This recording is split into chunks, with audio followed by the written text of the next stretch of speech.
हो गया। नमस्कार साथियों, मेरा नाम है निखिल यादव और आप सभी का स्वागत है मेरे इस YouTube channel smart classes bye Nikhil. जहां पे पिछले वीडियो में मैंने आपको आपके केमिस्ट्री के चैप्टर नंबर 4 कार्बन कार्बन एवं उसके यौगिक के बारे में बताया था। जहां पे मैंने आपको कई सारे टॉपिक्स का बता दिया था। कई सारे आपको टॉपिक्स मैंने पहले ही क्लियर कर दिया था। जैसा कि ये टॉपिक्स कौन-कौन से थे, आइए एक बार इस चीज़ को हम देख लेते हैं। फिर से जो बचे हुए टॉपिक हैं उनको हम कंप्लीट कर देते हैं। जैसा कि आपको यहाँ पे कार्बन की जानकारी, आयनिक यौगिक एवं सहसंयोजी यौगिक अंतर, इनके सर्वतोमुखी प्रकृति, इसके अलावा कार्बन के अपरूप और कार्बनिक यौगिकों का जो नामकरण था उसे मैंने आपको बताया था। इसके अलावा ये आपका पार्ट 1 था। पार्ट 2 में मैंने आपको आईयूपीएसी नेम कल लिखाना बताया और इसके बाद संरचनात्मक समावयवी क्या होते हैं उसको मैंने बताया। इसके अलावा समजातीय श्रेणी और मैंने यहाँ पे रासायनिक गुण बताया। अब इसके बाद हमें इसमें 2 छोटे टॉपिक और थे जो कि मुख्य कार्बनिक यौगिक, जिसमें एथेनॉल और एथेनोइक एसिड के बारे में हमें जानना है और इसके बाद साबुन और अपमार्जक के साथ ही ये टॉपिक आपका क्लियर खत्म हो जाएगा। तो वही चीजें आज मैं आपको इस वीडियो के माध्यम से देने वाला हूँ। जैसा कि यहाँ पे आपको आपकी हेडिंग है मुख्य कार्बनिक यौगिक, जिसके अंतर्गत हमें एथेनॉल और एथेनोइक एसिड के बारे में जानना था। तो आपको कल मैंने बताया था कि एथेनॉल का जो फॉर्मूला होता है वो क्या होता है, वो होता है आपका C2H5OH। क्योंकि मैंने आपको अल्कोहल को कैसे लिखा जाता है उस चीज को मैंने आपको पहले ही क्लियर कर दिया था। तो इसका जो फॉर्मूला होता है वो C2H5OH, ये हो गया आपका एथेनॉल। इसके बाद हम ये देखते हैं कि इसका गलनांक क्या होता है। तो ये चीज है कि इसका जो गलनांक है वो है आपका 156 केल्विन। इसके अलावा और भी चीजें यहाँ पे लिखी गई है, जैसे कि इसका क्वथनांक कितना होता है 351 केल्विन। और अगर इसको हम सेल्सियस में जब कन्वर्ट करते हैं तो हम 273 से जब माइनस करेंगे तो ये आपका 78 डिग्री सेल्सियस आ जाता है। इसके अलावा क्या बोल रहा है कि यह एक अच्छा विलायक होता है, मतलब जो एथेनॉल होता है वो आपका एक अच्छे विलायक के रूप में कार्य करता है। इसका उपयोग क्या होता है, टिंचर, आयोडीन, ये दोनों एक ही में है। यह है आपका टिंचर, आयोडीन। अगला है कि कफ सिरप, टॉनिक व अन्य कई सारे पेय पदार्थों में किया जाता है। अब सबसे पहले टिंचर आयोडीन क्या होता है, जो आपको रेड ऑरेंज कलर की जो दवाएं दिखती हैं उसके अंदर टिंचर आयोडीन का उपयोग किया जाता है। साथ ही इसके अलावा आपने आपको कफ सिरप और ये सारी जो दवाएं इसके बारे में आपको पता होता है। इसके अलावा क्या बोल रहा कि इसे किसी भी अनुपात में जल में मिलाया जा सकता है। आपको पता है कि एथेनॉल को किस तरीके से जल में मिला के लोग उसका सेवन करते हैं। अगला है कि शुद्ध शुद्ध अगर हम अल्कोहल को ग्रहण करते हैं तो उससे क्या होता है, हमें क्या हो सकता है, ये हमारे लिए घातक सिद्ध हो सकता है, हमें ये हानि पहुंचा सकता है। तो एथेनॉल का सबसे पहला पॉइंट कि इसका गलनांक 156 केल्विन, इसका क्वथनांक 78 डिग्री सेल्सियस या फिर 351 केल्विन। इसके अलावा ये क्या होता है, एक अच्छा विलायक होता है। साथ ही साथ इसका जो उपयोग है वो कहाँ होता है, टिंचर आयोडीन, साथ में कफ सिरप जो बनते हैं उसके साथ उसके उसको बनाने के लिए हम लोग एथेनॉल का उपयोग करते हैं। साथ ही हम ये जानते हैं कि इसको किसी भी अनुपात में जल में मिला के लोग इसका सेवन करते हैं। आगे की अगर हम शुद्ध अल्कोहल का उपयोग कर दें, मतलब उसमें हम पानी को ना मिलाएं, तो वो क्या है, हमारे लिए घातक सिद्ध हो सकता है। अब यहाँ पे हमें कुछ इसके रिएक्शंस को जानना होगा और वो क्या होगा, इसके बाद ये आपका एथेनॉल वाला टॉपिक खत्म हो जाएगा। तो पहला है कि एथेनॉल की अभिक्रिया, जिसमें आपको दो चीजों से इसकी अभिक्रिया करवानी होगी।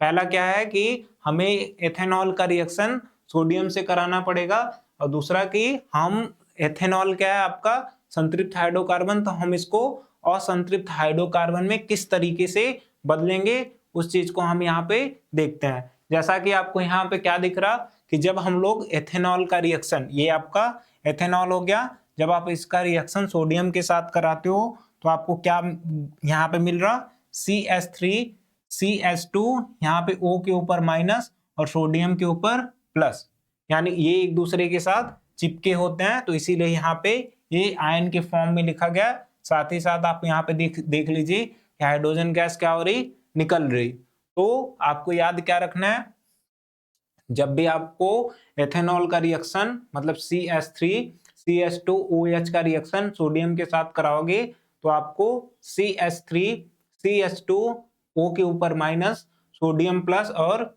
हाइड्रोजन गैस निकलती हुई मिलेगी। एग्जाम में हमसे कैसे पूछेगा कि जब आप एथेनॉल का रिएक्शन सोडियम के साथ कराते हो तो क्या होता है, तो आपको ये रिएक्शन वहां पे लिख देना पड़ेगा।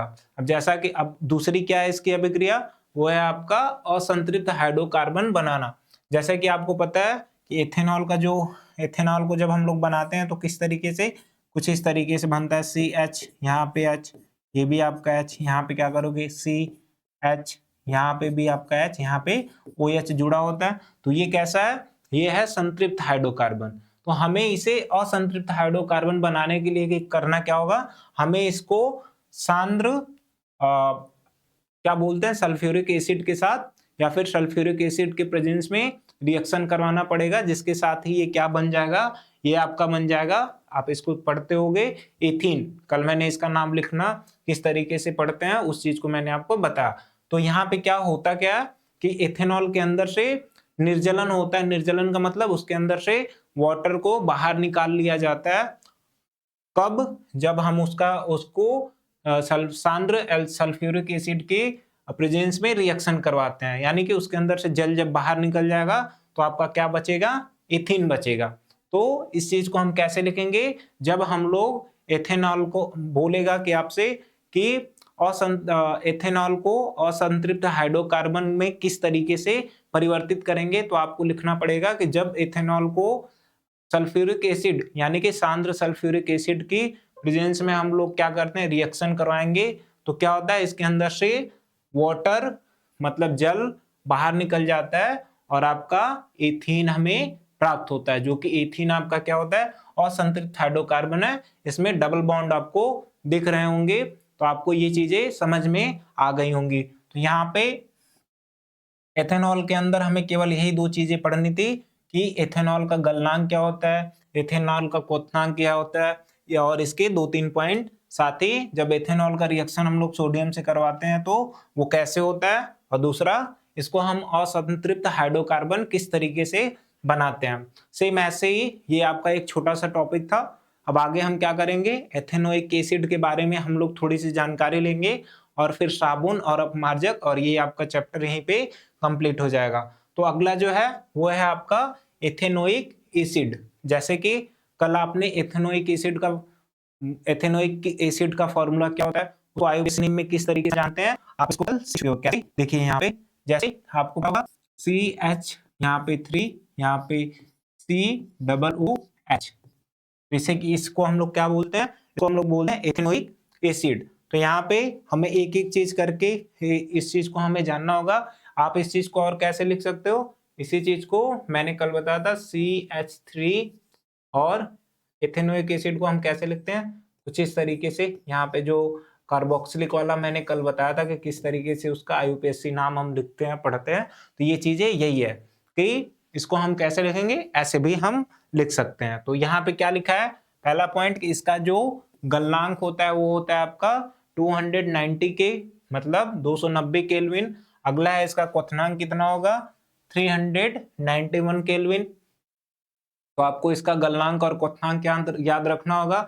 अगला जो क्या बोला कि एथेनोइक अम्ल या फिर एसिटिक अम्ल के 3 से 4% विलयन को सिरका कहते हैं। जैसा कि आपको पता है कि चाउमीन जैसी चीजों में हम क्या कर रहे हैं, आजकल जो विनेगर का इस्तेमाल करते हैं वो एथेनोइक एसिड या एसिटिक अम्ल से बना होता है। जैसा कि आपको यहाँ पे लिख रहा 3 से 4% विलयन। इसका मतलब अगर आप 100 लीटर बनाते हो तो उसमें आपको कम से कम 90 से ऊपर या 90 से 95% लीटर क्या मिलाना पड़ेगा, पानी। और उसमें इतना हम एथेनोइक एसिड का उपयोग कर देंगे तो उससे आपका क्या बनेगा, उससे आपका विनेगर तैयार हो जाएगा। अगला जो क्या बोला कि ग्लाइसल एसिटिक अम्ल शुद्ध एथेनोइक अम्ल ठंडे दिनों में जम जाता है। तो आपको ये याद रखना है कि ग्लाइसल एसिटिक अम्ल जो होता है वो क्या होता है, शुद्ध एथेनोइक अम्ल। ये जब ठंडे दिनों को पाएंगे तो ये क्या होते हैं, जम जाते हैं। इसीलिए ग्लाइसल एसिटिक अम्ल को हम क्या कहते हैं, देखिए क्या बोला, ग्लाइसल एसिटिक अम्ल ये आपका यहाँ पे कुछ इस तरीके से रहेगा। बोला कि शुद्ध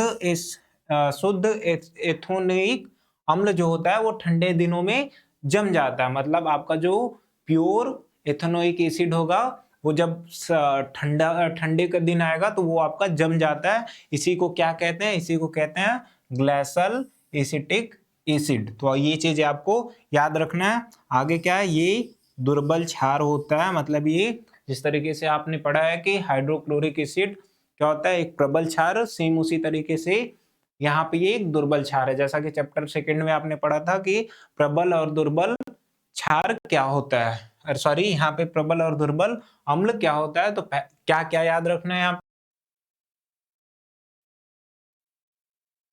पे?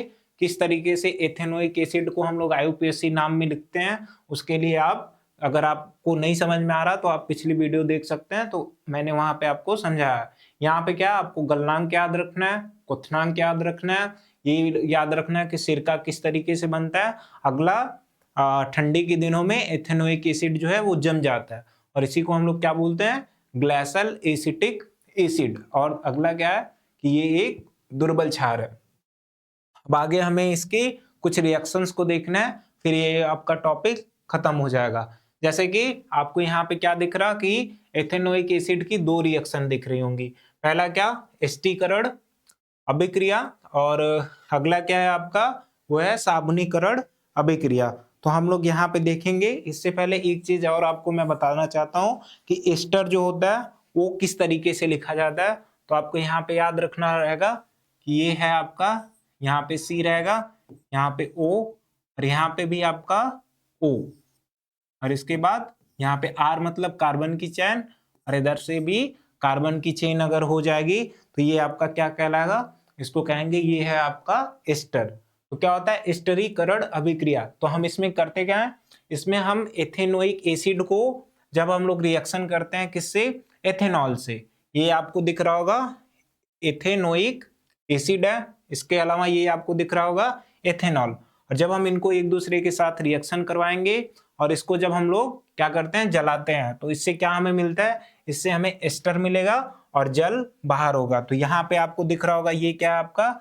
ये है आपका ethanoic acid, ethanoic acid, acid या फिर अम्ल। जब ये आपका क्या है? ये आपका एथेनॉल, एथेनॉल।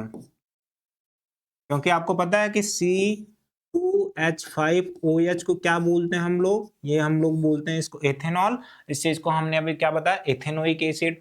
तो जब हम इसका रिएक्शन करवाएंगे, और ये क्या दिख रहा है आपको सिंबल? इसका मतलब होता है कि इस चीज को हम क्या कर रहे हैं? हीट कर रहे हैं, मतलब हम इस चीज को गर्म कर रहे हैं। तो आपका क्या बन रहा है यहाँ पे? एस्टर। और एस्टर होता कैसे है? ये आपको लिख दिया मैंने कि C, इसके ऊपर डबल बॉन्ड और ऑक्सीजन, साइड में भी आपको O यहाँ पे दिख रहा, और पीछे कार्बन की चैन, और यहाँ भी पीछे भी कार्बन की चैन। तो ये क्या हो गया आपका? एस्टर। और साथ में ये क्या है? जल आपका बन जाता है। ये आगे स्पेस नहीं था तो मैंने यहाँ पे इस चीज को नीचे लिख दिया। तो ये आपको समझ में आ गया कि जब अगर पूछेगा कि एथेनोइक एसिड को, एथेनोइक एसिड में हम लोग एस्टरीकरण अभिक्रिया किस प्रकार करवाते हैं, तो आपको याद रखना होगा कि जब एथेनोइक एसिड का हम लोग एथेनॉल के साथ मिक्स करके उस चीज को हम गर्म करते हैं तो हमें एस्टर और साथ में जल की प्राप्ति होती है। अगला जो दूसरा आपका है वो है आपका साबुनीकरण अभिक्रिया। इस चीज को बड़े अच्छे से ध्यान रखिएगा कि साबुनीकरण अभिक्रिया किस तरीके से होती है। तो पहली चीज क्या, आपको यहाँ तक एस्टरीकरण अभिक्रिया उम्मीद करता हूँ समझ में आ गई होगी। अगला हम क्या करते हैं? साबुनीकरण अभिक्रिया। इसमें क्या है? इस चीज में आपको यहाँ पे क्या दिख रहा? आपको यहाँ पे एस्टर दिख रहा होगा। आप यहाँ पे देखिए, ये है आपका एस्टर। ये आपको जैसे मैंने क्या बोला, कार्बन के ऊपर डबल बॉन्ड ऑक्सीजन, एक और ऑक्सीजन, और यहाँ पे क्या है? ये आपके कार्बन के चैन हो गए। तो इसको हम लोग बोलेंगे कि ये है आपका एस्टर। और जब हम क्या करते हैं? इसको एक क्षार के साथ रिएक्शन कराते हैं, क्षार जिसके रूप में यहाँ पे सोडियम हाइड्रोक्साइड है। तो ये हो गया आपका एस्टर, ये हो गया आपका सोडियम हाइड्रोक्साइड। तो क्या बनता है? इससे बन रहा हमारा, ये आपको CH3CH2OH है, इसका मतलब एथेनॉल बन रहा। ये आपका एथेनॉल। तो क्या है ये? पहला आपने क्या लिया सर? एस्टर। तो यहाँ पे एस्टर हो जाएगा। आगे क्या है? जब हम इसकी रिएक्शन क्षार से करवाते हैं तो हमें क्या मिलता है? हमें मिलता है एथेनॉल, तो ये हो जाएगा आपका एथेनॉल, और साथ में ये आपको नीचे क्या दिख रहा होगा, यही है आपका साबुन। तो आपको ये साबुनीकरण अभिक्रिया, अगर आपसे पूछेगा कि साबुनीकरण अभिक्रिया किस तरीके से होती है, तो आप बताओगे यहाँ पे कि जब हम लोग क्या करते हैं, एस्टर को क्षार के साथ अभिक्रिया करवाते हैं तो हमें क्या मिलता है, एथेनॉल, साथ में आपको यहाँ पे साबुनीकरण मतलब यहाँ पे साबुन की प्राप्ति होगी। याद रखिएगा इस चीज को, जो कि यहाँ पे क्या होता क्या है, यहाँ से जो एथेनोइक एसिड का हाइड्रोजन था वो बाहर निकल जाता है और हमें क्या मिल जाता है, ये सोडियम इसकी जगह पे आ जाता है। तो ये हो गया आपका साबुन। तो दो चीजें, एथेनोइक एसिड की रिएक्शन एस्टरीकरण में, एस्टरीकरण अगर बोलेगा एस्टरीकरण अभिक्रिया, तो जब एथेनोइक एसिड को एथेनॉल के साथ हम लोग रिएक्शन करवा देते हैं तो क्या मिलता है, हमें एस्टर मिलता है और जल मिलता है। वो भी कब, जब हम उसको गर्म करेंगे तब। सेम इसी तरीके से साबुनीकरण अभिक्रिया में जब आप एस्टर को क्या करते हो, क्षार के साथ रिएक्शन करवाते हो तो आपको एथेनॉल और साबुन की फॉर्म में वो जो एथेनोइक एसिड था उसकी जगह पे पीछे H से क्या हुआ, H बाहर निकल गया और यहाँ पे सोडियम आकर के जुड़ गया, तो ये आपका साबुन बन जाता है। यहाँ पे एथेनोइक एसिड आपको समझ में आ गया होगा कि इसका क्या है, एस्टरीकरण और साबुनीकरण अभिक्रिया किस तरीके से होती है। अगला जो है वो है कि क्षार के साथ रिएक्शन, मतलब कि जब एथेनोइक एसिड का क्या होगा, क्षार के साथ रिएक्शन होगा तो उस टाइम क्या होता है, इस चीज को आप देखिए। होता क्या है, ये है आपका एथेनोइक एसिड, इस चीज को क्या है, ये आपका एथेनोइक एसिड, ये आपका एथेनोइक एसिड, और ये आपको यहाँ पे प्लस क्षार दिख रहा होगा, तो ये हो गया आपका क्षार। जब आप इसको रिएक्शन करवाओगे तो आपको जल, और इस चीज को हम लोग बोलते हैं सोडियम एसीटेट। और यही पीछे क्या था, यही आपको यहाँ पे दिख रहा था, यही सेम आपका बिल्कुल वही है, इस चीज को हम क्या बोल देते हैं, सोडियम एसीटेट। और यही आपको ये पीछे भी दिखा, तो आप यहाँ पे साबुन की जगह क्या लिख सकते हो, सोडियम एसीटेट। तो समझ में आया होगा कि जब हम लोग एथेनोइक एसिड की रिएक्शन क्षार के साथ करवाएंगे तो क्या होगा, सोडियम एसीटेट बनेगा। बिल्कुल क्षार के साथ रिएक्शन, यही पीछे साबुनीकरण वाली रिएक्शन सेम है, दोनों को आप एक ही यहाँ पे लिख सकते हो। बट यहाँ पे आपका एस्टर ना यूज होकर के यहाँ पे क्या हो रहा था, ये आपका यहाँ पे एथेनोइक एसिड यूज हो रहा, तो बिल्कुल मतलब कि आप इसको सेम नहीं लिख सकते हो, सॉरी उसके लिए वो गलत हो गया आपका। तो पीछे क्या है आपका, पीछे आपका यहाँ पे एस्टर और क्षार को मिला रहे थे, और लेकिन यहाँ पे हम क्या करेंगे, यहाँ पे हम लोग एथेनोइक एसिड को आप मिला दोगे। आगे बोल रहा है कि कार्बोनेट और हाइड्रोजन कार्बोनेट के साथ रिएक्शन करवाने पे क्या होता है। तो आप यहाँ पे क्या देख रहे हो, आप यहाँ पे देख रहे हो कि जब आप यहाँ पे एथेनोइक एसिड को लेते हो और इसको आप कार्बोनेट मतलब सोडियम कार्बोनेट, कार्बोनेट का मतलब किसी भी कार्बोनेट से, तो आप सोडियम कार्बोनेट के साथ जब रिएक्शन करवाओगे तो आपको जल और कार्बन डाइऑक्साइड, साथ ही में सोडियम एसीटेट जो कि यहाँ पीछे है वहां पे भी आपको मिलेगा।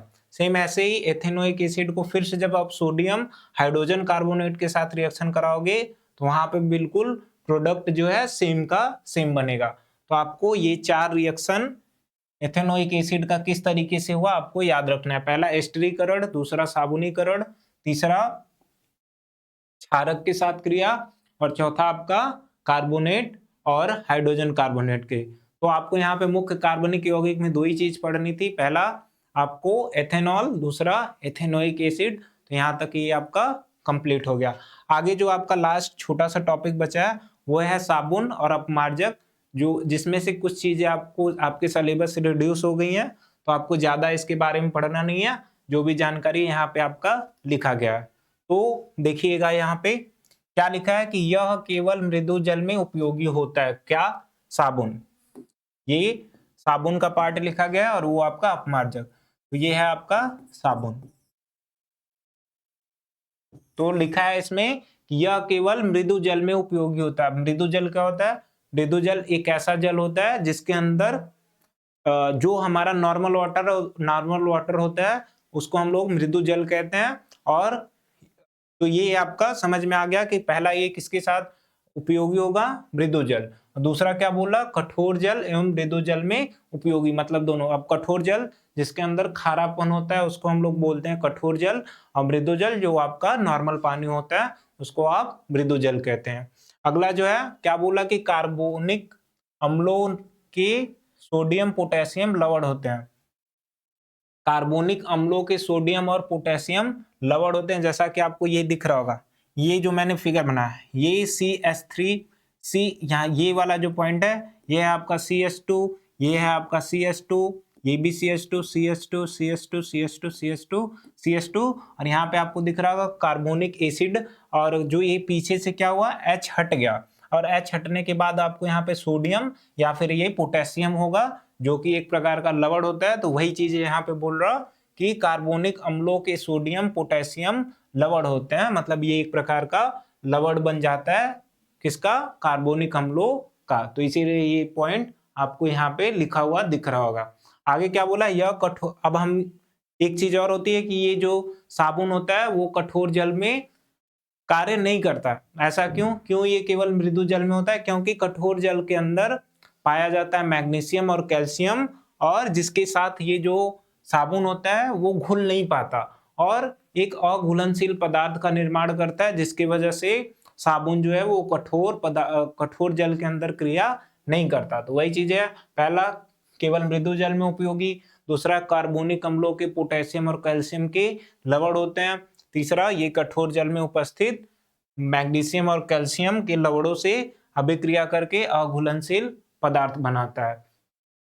सेम इसी तरीके से यहाँ पे कठोर एवं मृदु जल में उपयोगी ये चीजें आपको यहाँ पे सल्फोनिक एसिड और अमोनियम के लवण है, ये आपके सिलेबस में नहीं है, तो बस आप इसको याद रखिएगा कि लंबी कार्बन श्रृंखला वाले सल्फोनिक एवं अमोनियम लवण होते हैं। जिस तरीके से यहाँ पे कार्बोनिक अम्लों के सोडियम और पोटेशियम होते हैं, वैसे यहाँ पे सल्फोनिक एवं अमोनियम लवण होते हैं, ये चीजें आपको याद रखना है। तीसरा, अपमार्जक जो है कठोर जलों में भी उपस्थित या फिर कठोर जल के साथ भी क्रिया करता है, क्योंकि इसके अंदर का जो मैग्नीशियम और कैल्शियम होता है वो उसके साथ क्रिया करने के बाद कोई भी इस तरीके से अघुलनशील पदार्थ का निर्माण नहीं करता है।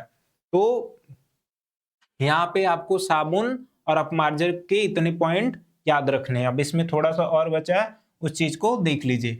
अब साबुन किस तरीके से सफाई करता है या फिर उसकी क्रिया विधि क्या है, आइए उस चीज को हम समझते हैं।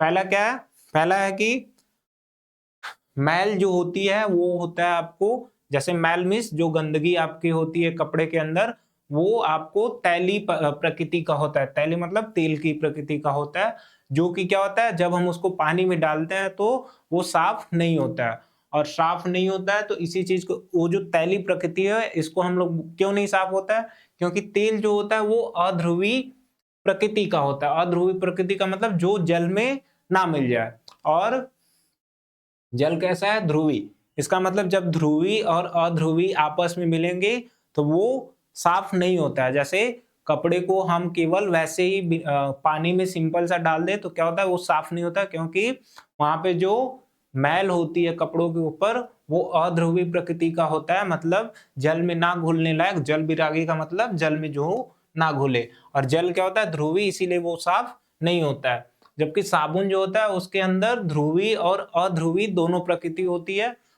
तो इसीलिए वो क्या करता है, कपड़े को साफ कर देता है। जैसे यहाँ पे मैंने अभी आपको बताया कि CH3 CH2 CH2 ऐसे करके ये क्या है, यहाँ पे कार्बोक्सिलिक एसिड का सोडियम लवण है। तो ये कैसा है, ये आपका ध्रुवी है, और ये कैसा है, अध्रुवी है। इस चीज को हम बोलेंगे ये शीर्ष होता है, और ये क्या होती है, इसकी पूंछ होती है, इसकी टेल होती है। तो ये साबुन के अणु कुछ इस तरीके से है। अब ये किस तरीके से क्रिया करते हैं, आइए हम आगे फिगर में समझते हैं, और ये टॉपिक आपका वहीं पे कंप्लीट हो जाता है। देखते हैं, जैसे कि आपको पता है इस तरीके से मान लीजिए कोई आप बाल्टी या किसी भी बर्तन में पानी लेते हो, और आप क्या करते हो, जब आप उसके अंदर क्या करते हो, साबुन को, या फिर जब आप कपड़े को डाल देते हो और साबुन का यूज करते हो, तो उसमें क्या होता है, ये जो पीछे वाला पार्ट है, कहाँ गया, ये आपका, ये जो पीछे वाला पार्ट है ये इसकी पूंछ है, और ये कैसा होता है, अध्रुवी होता है। और यहाँ पे जो शीर्ष है ये आपका ध्रुवी होता है। तो क्या होता है कि जब हम उसको डालते हैं तो जो ध्रुवी वाला पार्ट है वो नीचे जाता है, अध्रुवी वाला पार्ट ऊपर रहता है। ध्रुवी का मतलब जो पानी में घुल जाए। अब क्या करते हैं, जब हम इस तरीके से कपड़ों को ऐसे आपको पता होगा कि पटकते हैं या फिर जो भी साफ करते हैं तो उसके अंदर ये जो ध्रुवीय संरचना नीचे वाली थी ये ऊपर चली जाती है और इसका अध्रुवी जो सिरा है वो कुछ इस तरीके से नीचे सारे सिरे एक दूसरे के साथ ऐसे एक दूसरे के साथ गुच्छा बना लेते हैं। मतलब साबुन के जितने भी अध्रुवी अणु थे वो एक दूसरे के साथ, ये आपका अध्रुवी हो गया और ये आपका ध्रुवी, तो क्या होगा कि ये एक दूसरे के साथ गुच्छा बना लेते हैं और इस चीज को हम गुच्छे बनाने की जो प्रक्रिया है इसी को हम लोग कहते हैं ये है मिसेल संरचना। और जैसे कि आपको यहाँ पे ब्लू कलर का यहाँ पे दिख रहा होगा, जब ये कपड़े होते हैं कपड़े के ऊपर अध्रुवी प्रकृति की तैली पद जो उनकी तैली प्रकृति होती है वो कैसा होता है अध्रुवी। मतलब इस साबुन के जो अध्रुवी पार्टिकल्स और कपड़े के ऊपर अध्रुवी पार्टिकल्स जब एक दूसरे के साथ मतलब मिलते हैं और हम क्या करते हैं उस कपड़े को पटकते हैं, धोते हैं, साफ करते हैं, अध्रुवी अध्रुवी क्या करेंगे एक दूसरे को खत्म कर देते हैं और उससे क्या होता है जो मैल होती है वो कपड़े की छूट जाती है और वो नीचे हमें बैठ जाता है। जैसा कि आपने कभी फिजिक्स में पढ़ा होगा कि नेगेटिव नेगेटिव चार्ज क्या करते हैं एक दूसरे को रिपेल करते हैं। सेम उसी तरीके से रिपेल का मतलब प्रतिकर्षित, सेम उसी तरीके से अध्रुवी अध्रुवी जब मिलेंगे तो उससे क्या होता है कपड़े की मैल बाहर निकल जाती है। तो यहाँ आपको ये चैप्टर आपका कंप्लीट होता है। फिर से एक बार मैं यहाँ पे समझाने की आपको समझा देता हूँ जिससे आपके सारे टॉपिक क्लियर हो जाए। सबसे पहले केवल ये मृदु जल में उपयोगी होता है। दूसरा ये क्या होता है ये कार्बोनिक अम्लों के क्या होते हैं सोडियम या पोटेशियम लवण होते हैं।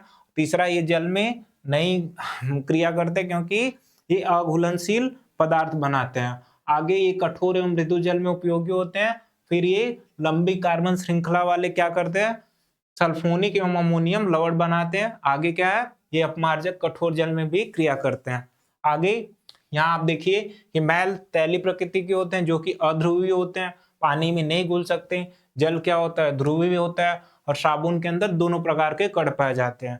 जब यहाँ पे हम लोग डालते हैं तो ध्रुवीय नीचे चला जाता है और ध्रुवीय ऊपर। लेकिन जब कपड़ों को हम लोग क्या करते हैं हिलाते हैं इधर उधर करते हैं धोते हैं तो जो अध्रुवी था वो एक गुच्छे के समान संरचना बना लेती है जिसको हम लोग मिसेल संरचना कहते हैं। और अगला जब ये कपड़े पे रिएक्शन करते हैं तो अध्रुवी अध्रुवी मिलके क्या होते हैं उस कपड़े के अंदर की तैलीय प्रकृति नीचे बैठ जाती है और कपड़ा हमारा साफ हो जाता है। तो इस प्रकार से ये चैप्टर आपका कंप्लीट होता है और आपको इस चैप्टर के 2 वीडियो पहले ही मिल चुके हैं। तो यहाँ पे आपकी इस चैप्टर की समाप्ति होती है। साथ ही आपके केमिस्ट्री के जो 4 चैप्टर थे वो मैंने आपको कंप्लीट कर दिया। अगर आपको मेरी ये क्लासेस अच्छी लगती हैं तो आप इस चैनल को सब्सक्राइब कीजिए और इस वीडियो को अपने दोस्तों के साथ जरूर शेयर कीजिए। और अगर आपको ये वीडियो अच्छी लगती है तो आप इसके कमेंट में अपनी जो बातें है उसको आप कह सकते हो। साथ ही साथ इस वीडियो को आप लाइक भी करें। तब तक के लिए आप सभी का धन्यवाद।